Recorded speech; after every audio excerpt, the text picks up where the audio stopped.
Иш ерінде соқақларны сіпермек. Керич акимиятының теклефі. Керич металлург заводының хадимлері иш еріне соқақларны сіпермеге істемей. Бізні не үшін запт еттіңіз? Яқшы чалышайдық. Ишғал етілген керич сакенлері айлықларының берілмесіні талап етті.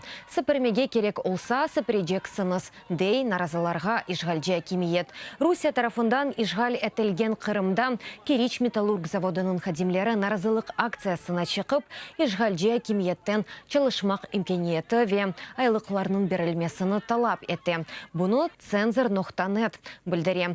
Қайт етілгені кебі елбашчылар миналы савут цехыны ішке тұшырмек ве хадимлерінің бір қысмыны шу ішке желп етмеге сөз берген еді. Ама наразылылар иш ерлері аз олғанындан чорлана.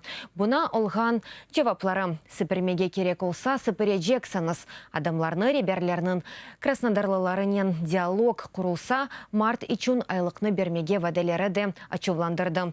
YouTube ағында ашкер етілген видеоның екінші дақасының башында бір қадының бізні не үшін запт еттіңіз, яқшы чалышайдық де, айлықны алайдық деген сөзлері ешітілі. Керич металлург заводының хадимлері әвелден планлаштырылған митинге чықты. Инсанларның анлашмақ үшін шirketінің мүдері санайы саясет Назиры Андрей Васютове Керич округы бойынша Девлет Думасының депутаты Константин Бахарев келділер.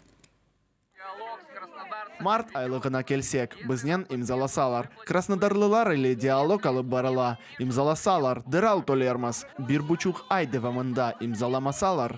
Айлығым 2000 рубле. Эки баланы насыл бақайым.